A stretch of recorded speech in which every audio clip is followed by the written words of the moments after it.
It's a bit unusual to get an election where everybody that's going to be involved in the election is saying, what is the point in having this election? Is the DUP prepared to form a new executive, and on what basis? Well, we are prepared to enter into an executive. We've said that all along, that's our primary purpose. We want to see devolved government working in Northern Ireland. But because of the protocol, it has injected a degree of enmity and poison into the political atmosphere because it changes the dynamic completely. We can't have free trade within our own country between GB and Northern Ireland. Just this week, there was a committee meeting in the House of Lords, and the largest haulier group in the whole of Ireland, not just Northern Ireland, said that if the protocol were ever to be implemented in full, the entire inward business into Northern Ireland would collapse within 48 hours. That's how serious it is.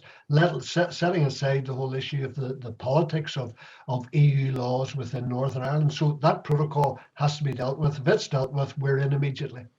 Are you satisfied that Rishi Sunak and Chris Heaton-Harris understand your grievances and the unionist objections to this? Or when you look at them, do you just think, well, this is more of the same and the government's unlikely to make the progress you want? Well, I think theoretically they understand the nature of the changes that are required, but it's turning that theory into practical hard reality. What are they going to do? They're going to push on with the protocol bill, which, if they do, would be significant progress. But we need to see how that unfolds now in the House of Lords. It's been with the House of Lords now for a few weeks. So we need to see what progress is going to be made there. There appears to be a number of Conservative peers going to push back on that, which is very, very unfortunate.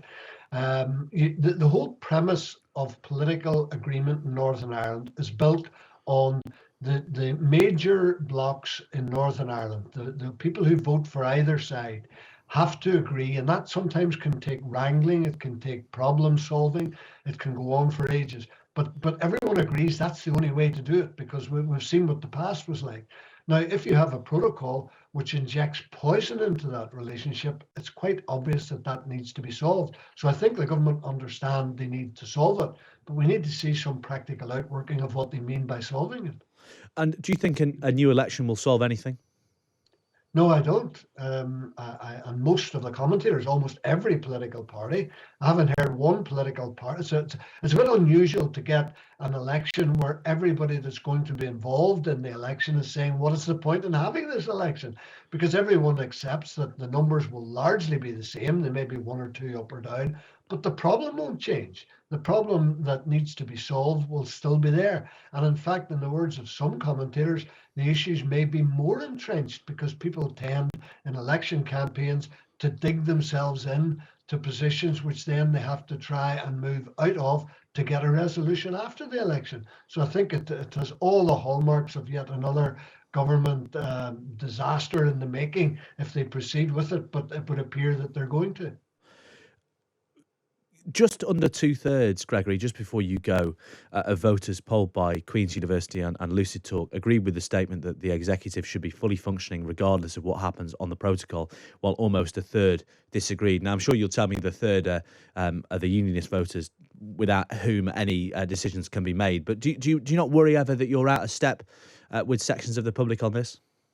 No, I don't. I think what happens is some of the opinion pollsters take as the premise that the protocol allows for free trade on an east-west basis from GB into NI and on a north-south basis, when the reality is that on a north-south basis between Northern Ireland and the Republic, there isn't going to be anything that will be done to the protocol that will prevent that. That's just not going to happen. There's an open border. There's been a common travel area for over 100 years.